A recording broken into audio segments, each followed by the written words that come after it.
तो हेलो नमस्कार, स्वागत है दोस्तों आप सभी लोगों का एकदम बेहतरीन से लेक्चर में। और इस लेक्चर में हम लोग आगे अपनी क्लास को शुरू करने वाले हैं। देखिए मैं आपको बता दूं, जो हमारी क्लास चल रही है एसएससी के लिए, ये बैच आपका चल रहा है रेगुलर। इसमें क्लासेस रेगुलर चल रही हैं आपकी। टॉपिक हमारा नाउन चल रहा है, जिसको मैंने बढ़िया तरीके से बिल्कुल बेसिक टू एडवांस लेवल पर मैं लेके गया हूँ।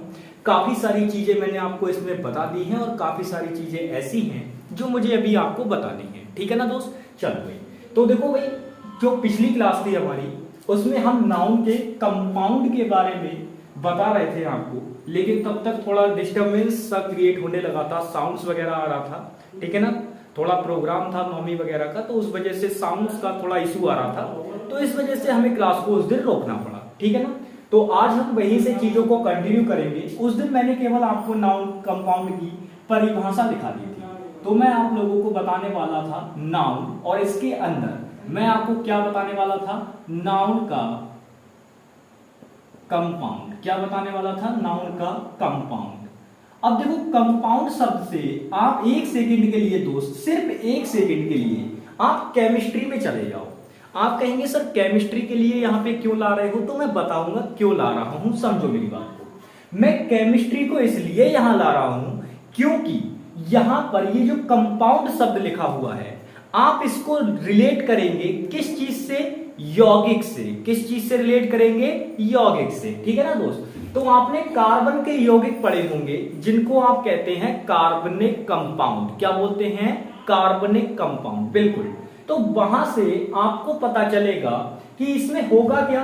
तो आप कहेंगे सर जब कार्बनिक कंपाउंड की हम बात करते हैं तो वहां पर होता क्या है, वहां कार्बनिक कंपाउंड में खासियत होती है कि कार्बन के ही परमाणु होते हैं। ठीक है ना, सिंपल सी बात है। तो सेम यहां पे होगा। मैंने वहां पे क्या कहा कि कार्बन के परमाणु होंगे। अब चूंकि वो कार्बनिक कंपाउंड होता है, वो क्या होता है, कार्बनिक कंपाउंड होता है, इसीलिए वहां पे कार्बन के परमाणु होते हैं। दोस्त ये जो है वो एक नाउन का कंपाउंड है, इसीलिए यहां क्या होगा, आपके जो कंपाउंड होंगे वो कैसे बनेंगे, नाउन के होंगे। किसके होंगे, नाउन के होंगे। ठीक है ना, नाउन प्लस नाउन, तो ये क्या बनेगा, आपका कंपाउंड बनेगा। ठीक है ना दोस्त, समझ रहे हैं मेरी बातों को, बिल्कुल। तो मैंने कहा कि जब नाउन प्लस नाउन हो जाए तो वो क्या बन जाएगा, एक नाउन का कंपाउंड बन जाएगा। क्या बन जाएगा, नाउन का कंपाउंड बन जाएगा। समझ रहे हैं ना मेरी बातों को, बिल्कुल। तो याद रखना दोस्त, ये जो नाउन कंपाउंड होते हैं ये आपको बहुत ही इंपॉर्टेंट रहेंगे। और मैंने आपको क्या कहा, कंपाउंड मतलब यौगिक। यौगिक मतलब क्या, वहां पे एक से ज्यादा परमाणु हो, किसी भी चीज के एक से ज्यादा परमाणु होना। सेम काम यहां है। आप देख रहे हैं नाउन तो एक होता है, एक वर्ड, लेकिन नाउन के यहां पे एक वर्ड प्लस एक वर्ड, यानी कि नाउन के कुल कितने वर्ड यूज हुए हैं, 2 वर्ड। तो याद रखना, जब भी आपका डबल नाउन यूज हो, नाउन प्लस नाउन यूज हो, तो दोस्त वो क्या कहलाएगा, आपका नाउन का कंपाउंड कहलाएगा। क्या कहलाएगा, नाउन का कंपाउंड कहलाएगा। तो नाउन हो फिर प्लस में दूसरा नाउन आ जाए तो ये क्या कहलाएगा, आपका नाउन का कंपाउंड कहलाएगा। समझ रहे हैं ना मेरी बातों को, नाउन का कंपाउंड आपके समझ में आया, क्लियर हुआ नाउन का कंपाउंड क्या होता है, बिल्कुल। अब बात कर लेते हैं कि भाई नाउन का जो कंपाउंड होता है वो किस किस तरीके से वर्क कर सकता है, ये बात याद रखना। अब सबसे पहले हमें समझना ये है कि ये जो नाउन के साथ में नाउन यूज हुआ, ये नाउन के साथ में आप देख रहे हैं कि नाउन नाउन यूज हुआ, तो आप कहेंगे सर ये कैसे हो गया। ये तो वही बात हो गई कि हे प्रभु प्रेमानंद ये क्या हुआ, ये वाली कंडीशन है। आप कहेंगे sir same parts of speech इससे पहले, जैसे ये नाउन है तो ये सेम पार्ट्स ऑफ स्पीच इसके पहले कैसे आ गई। मैंने कहा बिल्कुल यूज हो सकती है। क्यों, क्योंकि दोस्त ये वाला जो नाउन आपका है, ये वाला जो नाउन है, इस नाउन को आप नाउन की तरह यूज नहीं करेंगे। आप कहेंगे सर कैसी बातें कर रहे हो, सर कैसी बातें कर रहे हो, ये तो नाउन है तो इसका नाउन की तरीके से यूज क्यों ना करें हम। दोस्त जगह तो देखो, सेंटेंस में आप जगह तो देखो, ये नाउन की जगह है, ये नाउन यूज करने वाली जगह है। आप कहेंगे सर कैसे, मैंने कहा यार नाउन तो आपने सेंटेंस में ऑलरेडी यूज कर लिया है। भाई जब आपने ऑब्जेक्ट में एक नाउन लगा दिया है तो नाउन का रिपीटेशन क्यों करेंगे भाई, इसको तो हम अवॉइड करते हैं। तो नाउन के रिपीटेशन को तो हम अवॉइड करते हैं, तो वो क्यों हम जबरदस्ती करेंगे कंपाउंड लगा के। तो याद रखना दोस्त, कभी भी नाउन प्लस नाउन अगर दिखे तो वो नाउन का एक कंपाउंड कहलाता है। अब उस कंपाउंड की खासियत होती है, जो ये नाउन दूसरा होगा वो नाउन की तरह काम ना करके उसका मॉडिफायर कहलाएगा। क्या कहलाएगा? मॉडिफायर। मॉडिफायर का मतलब क्या है दोस्त? मॉडिफायर का मतलब है यह एक आपका एडजेक्टिव होगा। क्या होगा? एडजेक्टिव होगा। बताओ चीजें क्लियर हुई भाई? समझ में आई बात? मैंने क्या कहा कि जो नाउन का कंपाउंड होगा उसमें दो नाउन होंगे आपके। अब दो नाउन में खासियत क्या रहेगी? जो आपका पहले वाला नाउन होगा, जैसे ऑब्जेक्ट वाला तो नाउन ये हो गया, ये नाउन किसका काम कर रहा होगा? वहां ऑब्जेक्ट का काम कर रहा होगा। किसका काम कर रहा होगा? ऑब्जेक्ट का। अब ये वाला नाउन तो ऑब्जेक्ट बन गया, लेकिन सर ये वाला नाउन किस लिए आया है? रहा तो हैगा तो ये ऑब्जेक्ट में ही, लेकिन ये किस लिए आया यहां क्या ये नाउन का ही काम करेगा? नहीं करेगा। क्यों नहीं कर सकता? क्योंकि भाई नाउन के रिपीटेशन से तो हम बचते हैं, नाउन के रिपीटेशन से तो हम बचते हैं ना। तो यहां पे नाउन प्लस नाउन रिपीट तो हो नहीं सकता। समझ रहे हैं ना? तो जब नाउन प्लस नाउन रिपीट नहीं हो सकता तो भाई यहां पे ये वाला जो नाउन आएगा वो क्या करेगा? एक मॉडिफायर का काम करेगा। किसका काम करेगा? मॉडिफायर का काम करेगा। मॉडिफायर का मतलब होता है किसी भी चीज को, फॉर एग्जाम्पल आपने देखा होगा, आप क्या करते हो भाई, नई गाड़ी ली, अब आपको उसमें कुछ चीजें अच्छी नहीं लग रही हैं, आप चाह रहे हैं कि इसमें तो भाई हम, जैसे सब लोग क्या करते हैं, कुछ मैंने मोस्टली लोगों को देखा है, बाइक लेंगे पसंद नहीं आई तो उसका हॉर्न चेंज करवा दिया। हॉर्न मतलब जैसे नॉर्मल आता है बाइक्स में लगा हुआ, लेकिन वो पसंद नहीं आ रहा है तो क्या करेंगे, वो बढ़िया वाला खतरनाक वाला हॉर्न लगवा लेते हैं। तो वो क्या कराते हैं दोस्त, वो बाइक को मॉडिफाई कराते हैं। कुछ लोग कलर चेंज करवा लेते हैं स्टिकर्स का, जैसे हीरो की बाइक ली, हीरो पे जो स्टिकर लगा हुआ होता है वो जो कंपनी लगा के देती है जिस कलर का, उसको चेंज कर दिया, उस कलर को चेंज कर देते हैं लोग। तो वो मैं बात आपको बता रहा हूं, तो वो क्या करवाते हैं, वो उसका मॉडिफाई कराते हैं। क्या कराते हैं? मॉडिफाई कराते हैं। जानते हो ना, लोग बोलते हैं कि हमने अपनी बाइक मॉडिफाई कराई। सेम काम यहां पे है दोस्त। जो ये वाला जो नाउन होगा, ये वाला जो नाउन होगा, ये शब्द जो इसके ठीक आगे वाला नाउन है वो क्या करेगा, इस वाले नाउन को मॉडिफाई करेगा। ये वाला नाउन इस वाले नाउन को क्या करेगा, मॉडिफाई करेगा। क्या करेगा? मॉडिफाई करेगा। और याद रखना, मॉडिफायर का ही दूसरा नाम क्या होता है, एडजेक्टिव होता है। क्या होता है? एडजेक्टिव होता है। बताओ चीजें क्लियर हुई? अब देखो कैसे, एग्जांपल की मदद से चीज समझ में आ जाएगी बिल्कुल। मैंने कहा I have a gold ring. I have a gold ring, ठीक है ना। अब देखो दोस्त, यहां पे ये जो एग्जांपल मैंने लिया है, I have a gold ring, यहां पर अगर आप देखेंगे तो ये आई क्या हो जाएगा, आप कहेंगे सर सब्जेक्ट हो जाएगा, और साथ ही साथ क्या है, प्रोनाउन है। क्योंकि मैंने बताया था कि अगर सब्जेक्ट होगा तो उसका काम दो ही चीजें कर सकती हैं, या तो कोई आपका प्रोनाउन होगा या कोई आपका नाउन करेगा। इसके अलावा आपका कभी भी कोई चीज सब्जेक्ट बनेगी नहीं। क्या होगा, या तो कोई प्रोनाउन होगा या कोई नाउन होगा। ठीक है सर। उसके बाद आप देख रहे हैं ये हैव जो है वो एक वर्ब है यहाँ पे। अब आप कहेंगे सर ये कब हेल्पिंग वर्ब होगी, कब मेन वर्ब होगी, ये भी बात बता दो। तो मैंने कहा आप देख रहे होंगे, वैसे तो हम जो हैव होती है हमारी क्या बन जाती है, हेल्पिंग वर्ब भी बन जाती है ना परफेक्ट टेंस के लिए। लेकिन दोस्त यहाँ देखो, क्या आपको हैव के अलावा कोई और वर्ब दिख रही है? आप कहेंगे नहीं सर कोई वर्ब नहीं दिख रही। तो जब और कोई वर्ब नहीं दिख रही है तो इसका मतलब सेंटेंस में यही मेन वर्ब होगी। याद रखना, जब भी सेंटेंस के अंदर दो वर्ब हो तो डेफिनेटली उसमें एक आपकी हेल्पिंग वर्ब रहेगी और एक मेन वर्ब हो जाएगी। लेकिन जब सेंटेंस के अंदर ऑलरेडी एक ही वर्ब दे रखी है तो भाई वही आपकी क्या कहलाएगी, मेन वर्ब कहलाएगी। फिर तो कोई उसमें हेल्पिंग वर्ब है ही नहीं, तो कहां से बनाओगे, है ना। अब हेल्पिंग वर्ब और मेन वर्ब का काम क्या होता है, ये मैं आपको वर्ब चैप्टर में पढ़ाऊंगा। आ जाओ भाई आगे देखते हैं। तो ये हमारा सब्जेक्ट हो गया, ये हमारी वर्ब हो गई। अब ये जो ए दे रखा है वो क्या है दोस्त, एक आर्टिकल है। अब ये ए क्या है, एक आर्टिकल है, ठीक है। अब यहां पे आप कहेंगे सर गोल्ड, ये तो नेम ऑफ मेटल है। याद करो ये क्या है, नेम ऑफ मेटल है। अब नेम ऑफ मेटल है यानी कि किसी धातु का नाम है। धातु का नाम है, धातु तो एक पदार्थ होती है। जब पदार्थ होती है तो भाई ये तो मटेरियल नाउन हो गया। कौन सा नाउन हो गया, मटेरियल नाउन। तो आप कहेंगे सर ये नाउन है और ये आपका जो रिंग है वो भी अंगूठी किसी वस्तु का नाम है, तो ये भी क्या हो गया, एक नाउन हो गया। अब आप कहेंगे sir noun plus noun use हो गया, इसका मतलब ये जो इतना पार्ट है वो दोस्त क्या है, एक नाउन का कंपाउंड है। ये क्या है, एक नाउन का कंपाउंड दे रखा है दोस्त। ये क्या दे रखा है, नाउन कंपाउंड दे रखा है। क्या दे रखा है, नाउन कंपाउंड दे रखा है। अब इसी में बताना है, तो मैंने क्या बताया था नाउन कंपाउंड के बारे में, मैंने आपको बताया था कि यहाँ पे दो नाउन यूज किए जाते हैं, पहला वाले को पहला वाला कह दो, दूसरे वाले को दूसरा वाला कह दो, ठीक है ना दोस्त। अब देखो, अब यहाँ पे जो ये दूसरा वाला नाउन होता है, इसके लिए पहला वाला नाउन क्या करता है, मॉडिफायर का काम करता है। मॉडिफायर का ही दूसरा नाम एडजेक्टिव होता है। बताओ मैंने बताया था नहीं? आप कहेंगे सर बिल्कुल अभी बताया था।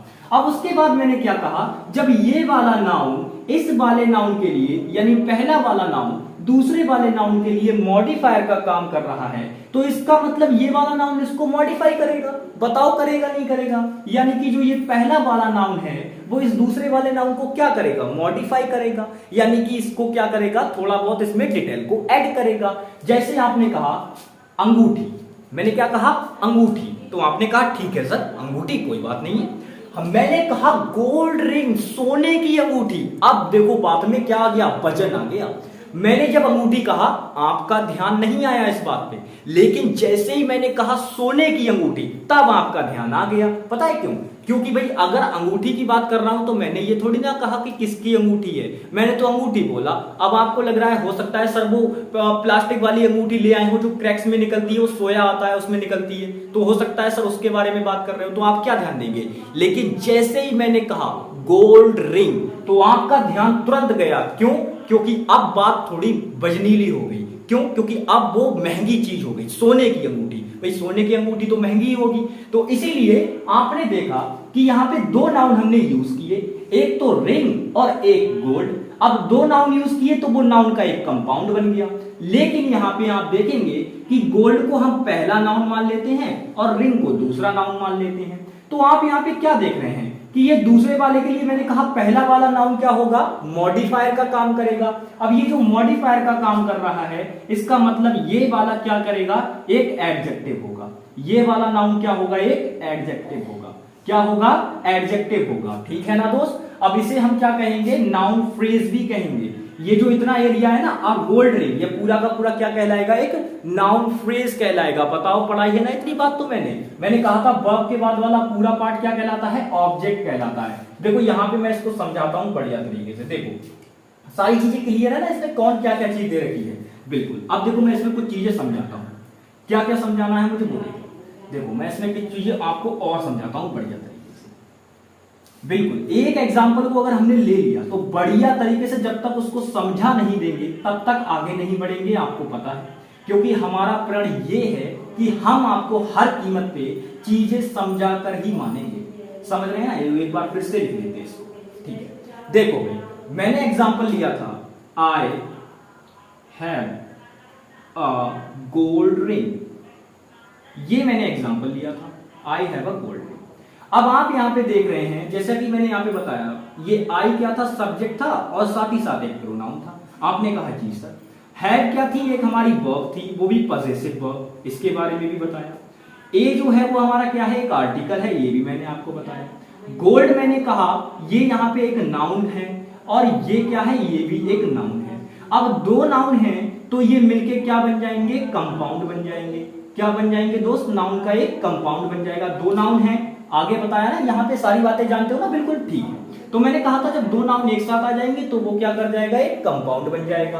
अब ये कंपाउंड बन गया तो मैंने कहा इसको पहला नाउन मान लो, इसका दूसरा नाउन मान लो। जो पहले है उसको पहला मान लो, जो दूसरा है उसको दूसरा मान लो। ठीक है ना, सिंपल बात है। जो पहले है उसको पहला नाउन मान लो, जो बाद में दे रखा है उसको दूसरा नाउन मान लो। कोई दिक्कत यहां तक बिल्कुल नहीं होनी चाहिए भाई। ठीक है, अब आगे आप यहाँ पे देखोगे कि यहाँ पे ये जो दो नाउन यूज हुए हैं, यहां पे मैंने क्या कहा था कि जो दूसरा वाला, जो आपका दूसरा वाला नाउन होगा उसको पहला वाला नाउन क्या करेगा, मॉडिफाई करेगा। पहला वाला नाउन क्या करेगा, मॉडिफाई करेगा। इसीलिए ये जो पहला वाला नाउन होता है इसको हम मॉडिफायर के नाम से जानते हैं दोस्त। किस नाम से जानते हैं, मॉडिफायर के नाम से जानते हैं। अब आप इसको जब मॉडिफायर के नाम से जानते हैं तो मैंने बताया था कि ये जो मॉडिफायर होता है इसका दूसरा नाम क्या होता है, एडजेक्टिव होता है। इसका दूसरा नाम क्या होता है, एडजेक्टिव होता है। तो इसीलिए ये जो पहला वाला नाउन होगा इसको हम क्या कह देंगे, एडजेक्टिव कह देंगे दोस्त। क्या कह देंगे इसको, एडजेक्टिव बोल देंगे। बताओ चीजें क्लियर। तो आप यहां देख रहे हैं कि ये आपका आई सब्जेक्ट साथ ही साथ एक प्रोनाउन है, आपकी पजेसिव वर्ब यानी कि सिंपल वर्ब है, कोई दिक्कत नहीं है। ए आपका आर्टिकल हो गया, गोल्ड आपका क्या हो गया, एक एडजेक्टिव हो गया। जबकि इसकी पार्ट्स ऑफ स्पीच क्या होनी चाहिए थी, नाउन होनी चाहिए थी। लेकिन मेरे दोस्त ये सेंटेंस में किस जगह पे यूज हो रहा है, भाई नाउन तो ऑलरेडी यूज हो गया, रिंग अंगूठी, लेकिन वो किस जगह यूज हो रहा है, वो भाई नाउन को मॉडिफाई करने के लिए यूज हो रहा है। जब कोई भी नाउन को मॉडिफाई करने के लिए यूज किया जाए तो वो एक मॉडिफायर का काम करता है जिसे हम एडजेक्टिव कहते हैं। बताओ चीजें क्लियर, क्या कहते हैं, एडजेक्टिव कहते हैं। तो यहां पे ये क्या हो गया, नाउन प्लस नाउन, यहां ये वाला नाउन एडजेक्टिव हो जाएगा, ठीक है ना। तो ये एडजेक्टिव, ये नाउन, सिंपल है, कोई दिक्कत नहीं है ना, कंफ्यूज नहीं है ना, बिल्कुल ठीक है, बिल्कुल बढ़िया। तो ये बताओ समझ में आया इतना नाउन का कंपाउंड। फिर आगे बढ़े, अगर इतनी चीजें क्लियर है, इतनी चीजें क्लियर है तो आगे बढ़ते हैं। अब देखो दोस्त, यहां पे अब तक आप देख रहे थे ये पहले प्रकार का नाउन कंपाउंड बन गया। अब आप एक तरीके का नाउन कंपाउंड और पढ़ेंगे जो बहुत इंपॉर्टेंट है। आ जाओ भाई जल्दी से, इसको स्क्रीनशॉट ले लेना दोस्त, आगे बढ़ते हैं।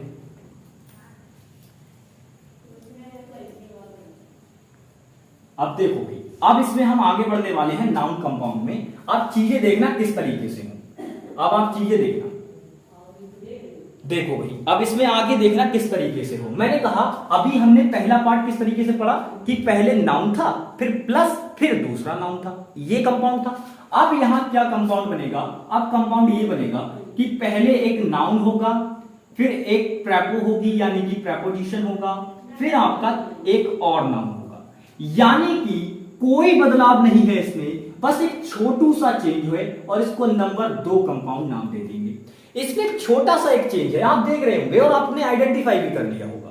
क्या चेंज है इसमें, आप कहेंगे सर पहला नाउन ये, दूसरा नाउन ये, सर बीच में एक प्रेपोजिशन आ गया। क्या आ गया, बीच में एक प्रेपोजिशन आ गया, ठीक है ना। तो ये क्या आ गया, बीच में इनके एक प्रेपो आ गया, ठीक है ना। बीच में क्या आ गया, इनके प्रेपो, प्रेपो मतलब प्रेपोजिशन। तो बीच में दो नाउन के बीच में एक प्रेपोजिशन आके भी क्या बन जाएगा, वो एक कंपाउंड बन जाएगा। क्या बन जाएगा, कंपाउंड बन जाएगा। और मेरे दोस्त इस नाउन कंपाउंड की खासियत होती है, वो सेंटेंस डिसाइड करेगा कि जो आपका नाउन कंपाउंड है वो एज अ नाउन यूज हो रहा है। मैं देखो एक बात बता दूं, ये जो नाउन का कंपाउंड होता है ये सेंटेंस में डिसाइड करेगा कि ये एज अ एडजेक्टिव यूज होगा या एक नाउन की तरह यूज होगा। दो तरीके से यूज हो सकता है नाउन का कंपाउंड, या तो वो एक एज अ एडजेक्टिव यूज हो रहा होगा या फिर कैसे यूज होगा, एक नाउन की तरह यूज होगा। समझ रहे हैं ना मेरी बातों को, बिल्कुल। तो आप याद रखना, अब ये वाला जो है वो एक नाउन की तरह ही यूज होगा। किसकी तरह, मोस्ट ऑफ केसेस में आप देखेंगे कि ये नाउन की तरह यूज होंगे। ये वाले जो है वो मोस्ट ऑफ देखेंगे आप क्या, किसकी तरह यूज होंगे, नाउन की तरह ही यूज होंगे मोस्ट ऑफ केसेस में। हो सकता है कभी कभी एडजेक्टिव के साथ चले जाएं, लेकिन कभी कभी ऐसा नहीं कि रेगुलर आप इसके साथ में देखेंगे कि दोनों केस बनेंगे, नहीं। एक केस आपका बहुत इंपॉर्टेंट रहता है कि ये वाला जो मैं कंपाउंड बता रहा हूं कि नाउन प्लस में प्रेपोजिशन प्लस में फिर से नाउन, ये जो नाउन का कंपाउंड बनेगा दोस्त वो ज्यादातर आपका नाउन की तरह यूज होता है। फॉर एग्जाम्पल आप देखेंगे, शब्द मैं आपको बता रहा हूं, जैसे मैंने ये एक नंबर वाला, ए नंबर वाला मैंने शब्द लिया, मैंने कहा सन इन लॉ।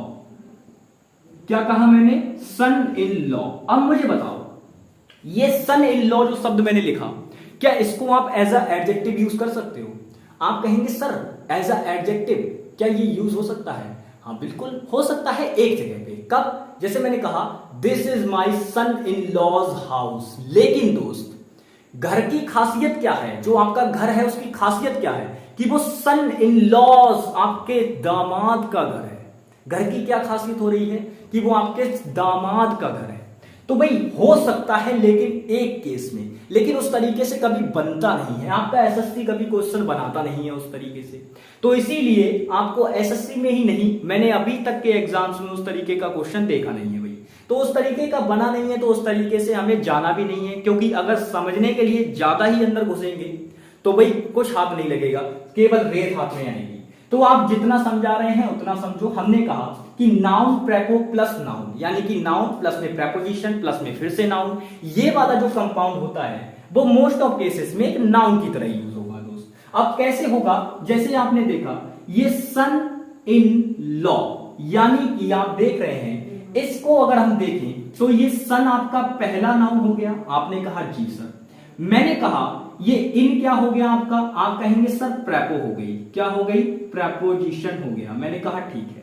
आप कहेंगे सर लॉ, लॉ तो कानून हो गया और ये आपका दूसरा नाउन हो गया। व्यवस्था का नाम है ना ये, कानून व्यवस्था, तो ये क्या हो जाएगा आपका दूसरा नाउन हो जाएगा। इसकी जगह पे लिख लेते हैं नाउन नंबर 2। इसकी जगह पे क्या लिख लेते हैं दोस्त, नाउन नंबर 2 लिख लेते हैं। इसकी जगह पे क्या लिख लेते हैं, नाउन नंबर 2। अब देखो क्या ये इस वाले स्ट्रक्चर को फॉलो कर रहा है, तो आप कहेंगे सर बिल्कुल कर रहा है। पहले नाउन है, नाउन है, फिर प्रेपो है, प्रेपो है, फिर उसके बाद फिर नाउन है, तो फिर नाउन दे रखा है।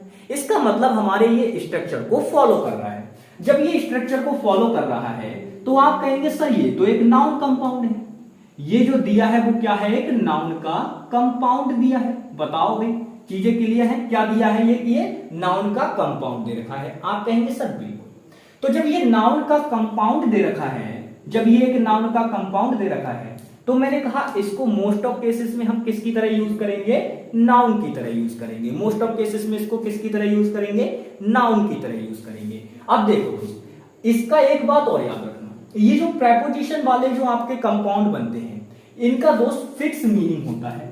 कैसा मीनिंग होता है, फिक्स मीनिंग। कैसा मीनिंग होता है, फिक्स मीनिंग।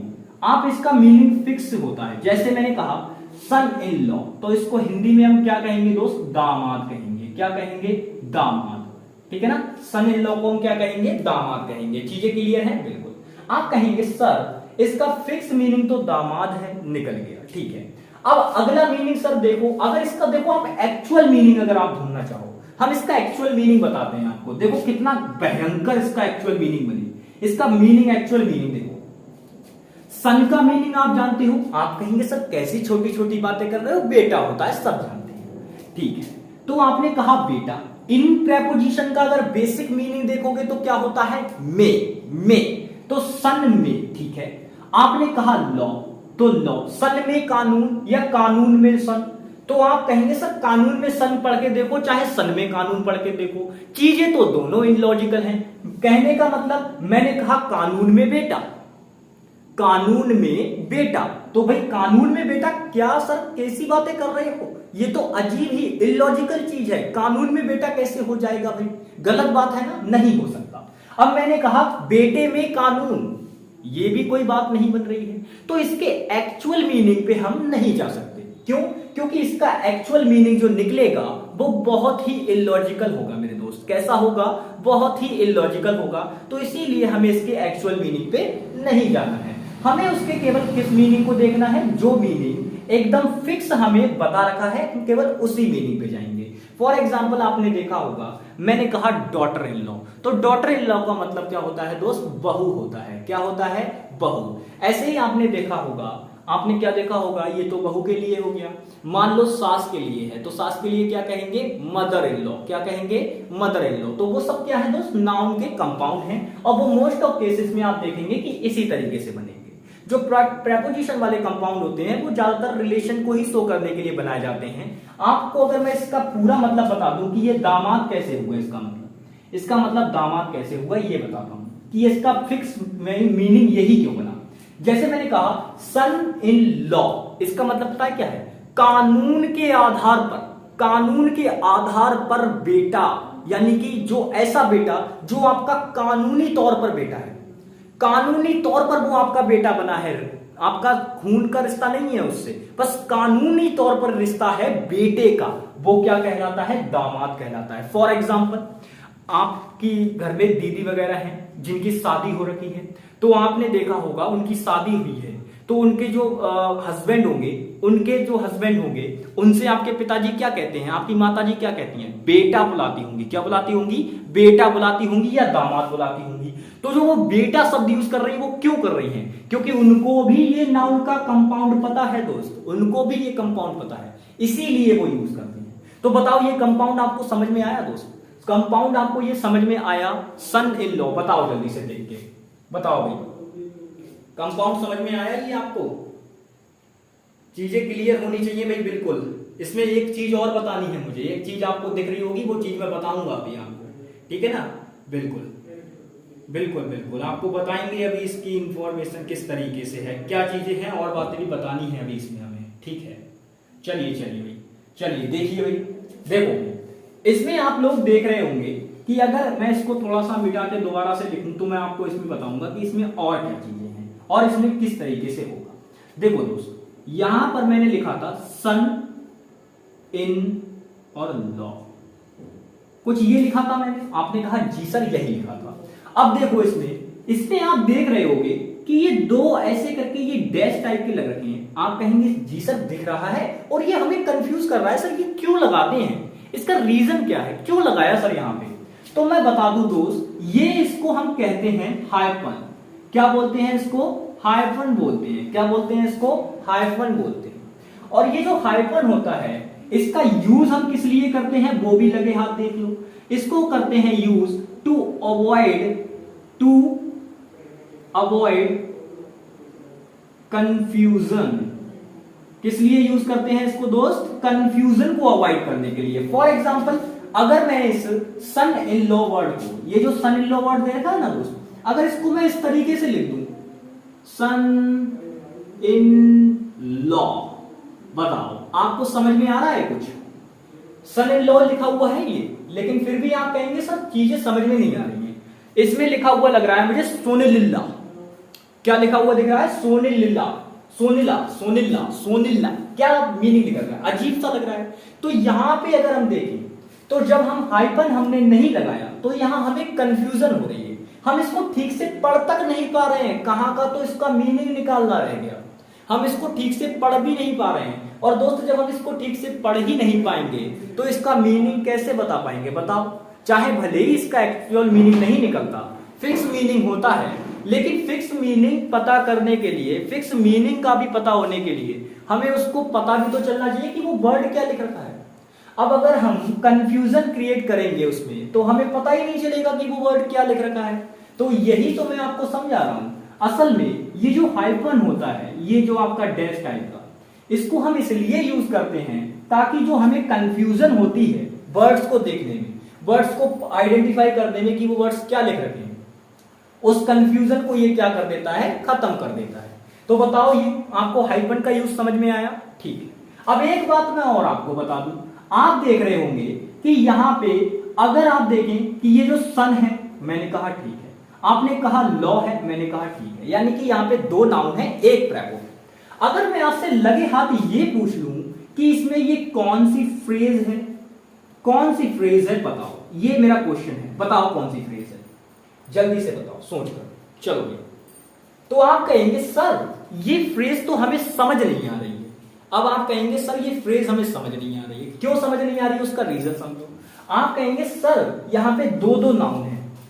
कितने नाउन है? दो दो नाउन है और वो एक प्रेपोजिशन के माध्यम से जुड़े हुए हैं, ठीक है। तो आप कहेंगे कि जब यहाँ पे दो दो नाउन है और वो एक प्रेपो के माध्यम से जुड़े हुए हैं तो भाई इनको जो फ्रेज है वो हम कैसे पहचाने सर? दोनों नाउन है, दोनों का कोई ना कोई काम, भाई सीधी बात है, किसी का नाम दिखाने के लिए यूज किए जाएंगे, लेकिन दोनों में से सर हमें पता ही नहीं चल रहा है कि ये किसकी बात कर रहे हैं। तो हम क्या करें यहाँ पे, इस कंडीशन में हम क्या करें, कौन सी फ्रेज होगी इस कंडीशन में? और मेरी एक ही बात याद रखना है, जब भी फ्रेज पहचानना हो, क्लाउज पहचानना हो, केवल एक सूत्र याद रखना है, एक बात मेरी याद रखनी है। वो बात क्या है? मैंने कहा था कि वो पार्ट इन, जैसे ये आप देख रहे हो यहां ये पहला वर्ड, ये दूसरा वर्ड और ये तीसरा वर्ड, तीन ही तो वर्ड हैं। अब इन तीन वर्ड में चाहे तीन वर्ड की फ्रेज हो या दो वर्ड की फ्रेज हो या चार वर्ड की फ्रेज हो, उससे कोई मतलब नहीं लगता। आपको बस ये देखना है कि उस शब्द में, ये जो शब्दों के ये 3 शब्द बने हुए हैं, जो आपका एक ऑब्जेक्ट का या सब्जेक्ट का कहीं पे भी काम करे, उससे घंटा फर्क नहीं पड़ता। बस ये देखो कि इन 3 वर्ड्स में से कौन सा वर्ड सबसे इंपॉर्टेंट वर्ड है, सबसे इंपॉर्टेंट वर्ड है और वो मेन वर्ड का काम कर रहा है, वही आपकी फ्रेज होगी। अब आप कहेंगे सर अगर सन को मेन बताते हैं तो लॉ बुरा मान जाएगा, अगर लॉ को मेन बना दिया तो सन बुरा मान जाएगा। अब ये तो दो आपस में लड़ते झगड़ते रह जाएंगे भाई। तो मेन कौन हो जाएगा यहां पे? प्रेपोजिशन मेन हो जाएगा। आप करके देख लो, आपने कहा सन और लॉ, इसका कोई मीनिंग निकलेगा? सन लॉ कोई मीनिंग निकला? सन लॉ शब्द का कोई मीनिंग निकला? कुछ मीनिंग नहीं निकलेगा। तो यहां पे आप देख रहे हो ये तो मीनिंगलेस बात हो गई। अब ये मीनिंगलेस क्यों हुई? हालांकि इसके पास तो सन भी है और लॉ भी है, तो दोनों बातें हैं लेकिन फिर भी मीनिंगलेस है। अब मीनिंगलेस है तो मतलब वर्ड तो होगा ही नहीं। जब मीनिंगलेस है तो वर्ड तो हो ही नहीं सकता।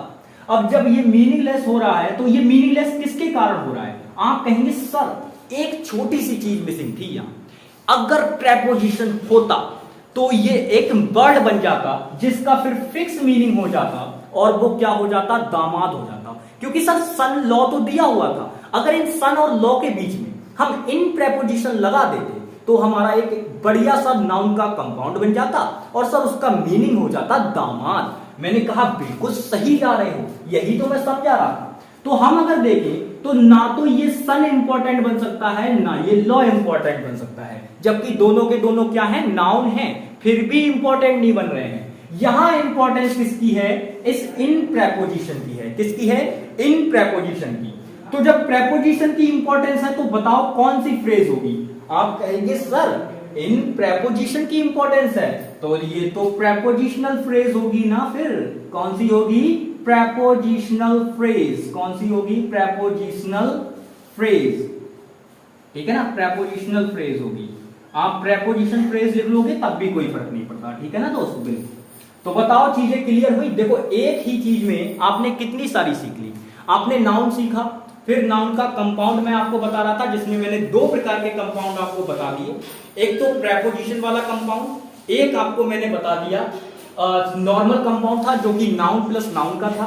देखो आपने 2 कंपाउंड सीखे। पहला कंपाउंड कौन सा था? नाउन प्लस नाउन का था।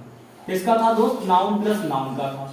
इस कंपाउंड को भी मैंने बढ़िया करके समझाया। अब ये कंपाउंड नंबर 2 है, नाउन प्लस प्रेपो प्लस नाउन। ठीक है ना। अब नेक्स्ट जो केस होगा वो कंपाउंड नंबर 3 होगा। कौन सा होगा? 3 कंपाउंड नंबर होगा, जिसकी खासियत होगी कि उसमें प्रेपो भी होगा, लेकिन ये वाला नाउन और ये वाला नाउन दोनों के दोनों कैसे होंगे दोस्त? दोनों के दोनों नाउन कैसे होंगे? इसको दूसरा मानो, इसको पहला मानो। ये दोनों के दोनों नाउन की खासियत होगी कि ये कैसे होंगे? सेम होंगे। कैसे होंगे? सेम होंगे। ठीक है ना। तो उसके सारे केसेस मैं बताऊंगा कि उनमें क्या होगा। ठीक है, चीजें क्लियर? बिल्कुल। तो भाई आज की वीडियो में हमने नाउन का कंपाउंड शुरू किया, जिसमें हमने कंपाउंड से रिलेटेड काफी सारी बातें की। मैंने आपको बताया कि कंपाउंड क्या होता है, उसके बाद मैंने आपको बताया कि कंपाउंड किस किस तरीके के हो सकते हैं, जिसमें मैंने आपको 2 तरीके के कंपाउंड बता दिए हैं। अब जो भी तरीके के कंपाउंड बचे हुए हैं वो मैं नेक्स्ट वीडियो में बताऊंगा। बताइए आज की चीजें आपको क्लियर हैं? सारी चीजें समझ में आई हैं? ठीक है दोस्त, चलिए तो भाई आज की वीडियो में बस इतना ही। मिलेंगे एकदम बेहतरीन क्लास के साथ नेक्स्ट सेशन में। तो आज के लिए हम आपसे विदा चाहते हैं। जय हिंद दोस्तों, धन्यवाद।